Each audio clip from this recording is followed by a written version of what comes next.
Hello, my name is John Yoakum, and this is a series of videos that I'm recording because I believe that the Lord has given me some things to say.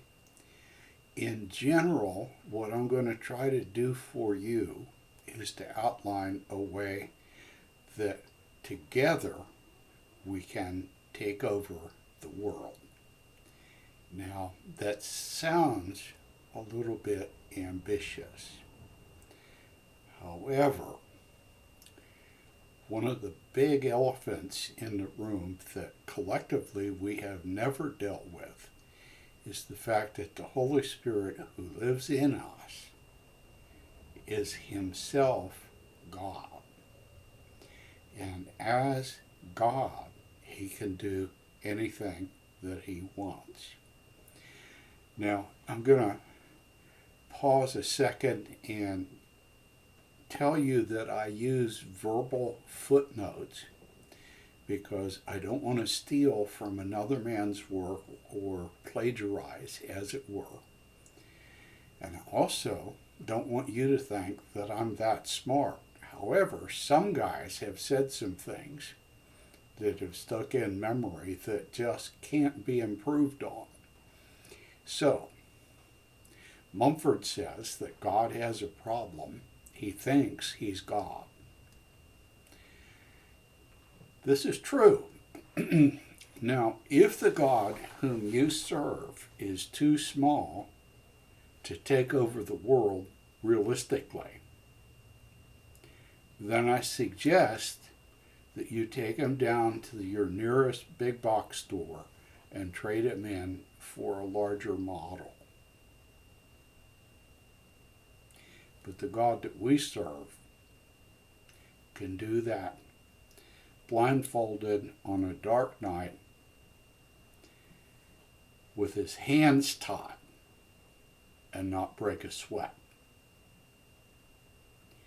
Because he is the king of all that there is. And it's clearly laid out in the Bible that before the end of the age, he is going to take over the world.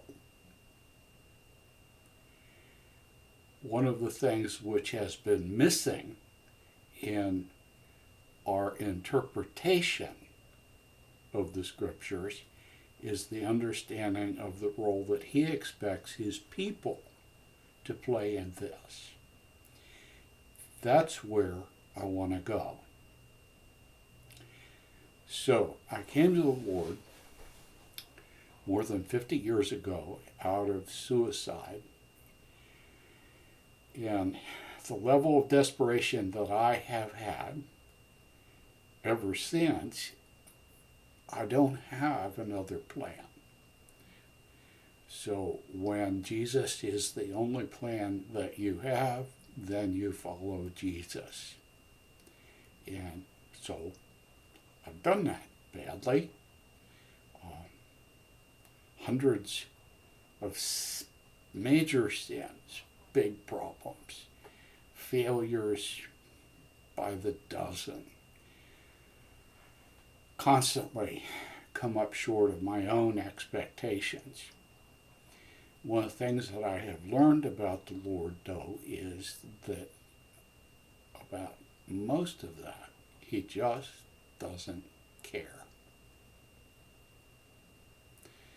So let me give you a little word picture which has helped me to find some comfort along the journey. Imagine that you are 3 or 4 years old and you've been out playing in the sandbox in the community park.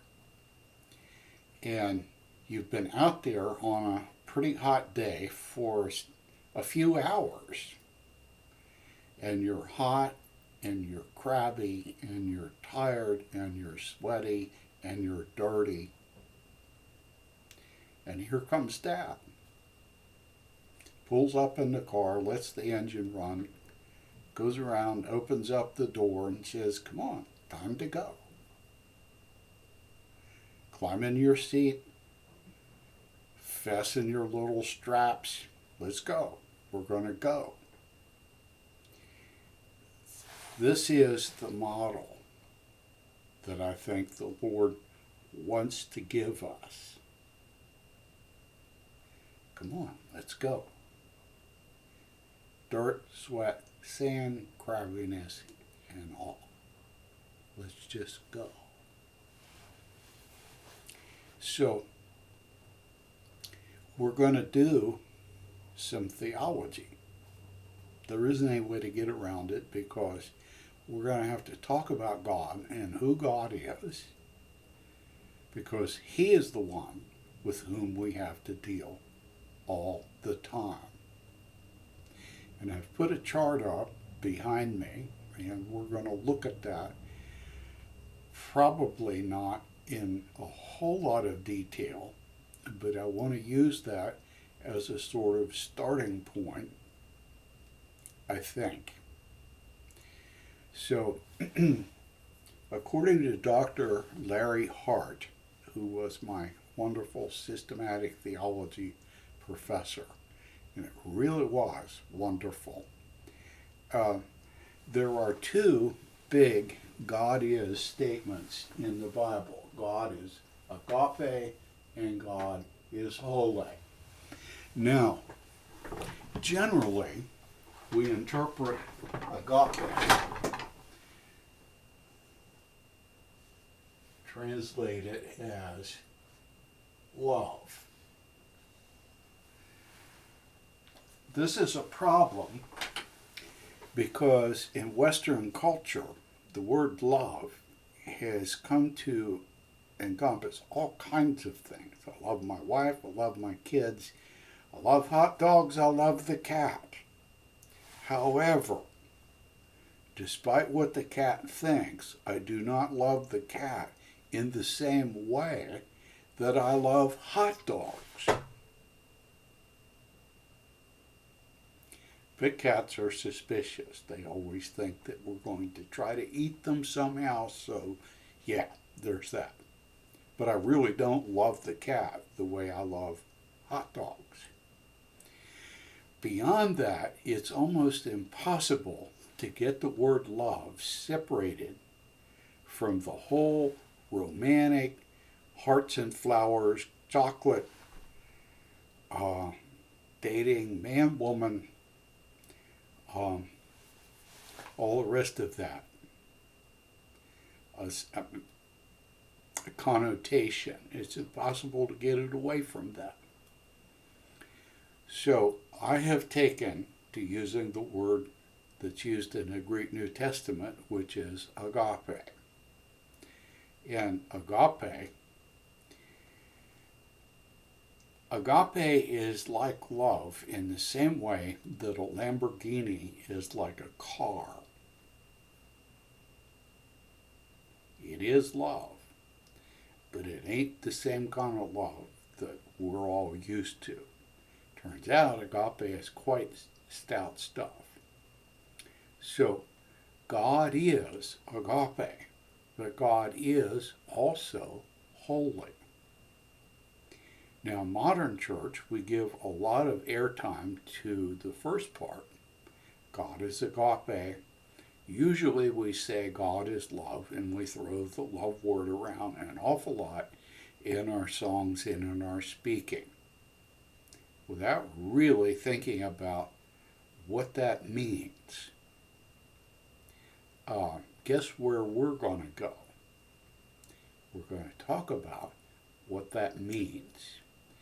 When we're done with that, we will have a biblical understanding not only of the nature of God as agape, but we'll begin to have some perspective on who God is as holy, because He is both. Now, as our senior pastor at Believers Church says, Giles Smith, agape is not something that God does. Agape is something that God is. This is now identity that we're talking about. And identity is extremely important for all kinds of reasons. Agape and holy are at the foundation of who God is as a person. Now, this has relevance because we're supposed to be made in His image, which means that at some level, He expects us, as we begin to follow Jesus more and more fully, He expects us to begin to look like Him, which means He expects us to start to have agape and holiness flowing out of our lives as if that's the way we are. Our usual approach to that is to try.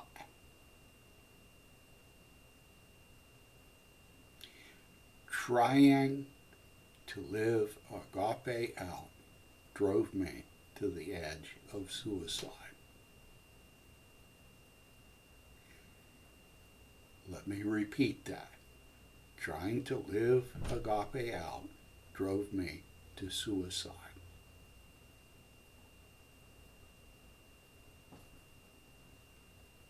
Why? Couldn't do it. Bet you can't either. Trying to live the life of God on our own is like running the federal government out of your personal checking account. It goes pretty quick. How many microseconds would your checking account last? Well, that's about how long I can do agape unassisted. So, there are lots and lots of elephants in the room. I keep saying that. I will say that again and again. One of the elephants in the room is the church, big church. I'm now talking about Church Universal, church throughout church history, has never ever really dealt with not only the fact that the person who lives in us is God, but they have never really dealt with Him hardly at all. For example, in the Apostles' Creed, which many of us have recited dozens and dozens of times, Holy Spirit is relegated to one phrase. I believe in the Holy Spirit. In fact, the Holy Catholic Church rates as much billing there as the third person of the Trinity. Folks, we're going to have to address that in some very real way. And it probably isn't going to get addressed institutionally. He himself will have to address that, but he will have to address that in our souls. So a lot of what we're going to be talking about is how that happens, because how that happens is how we take over the world. This is a real short video for now. I will be back. In the meantime, keep your powder dry.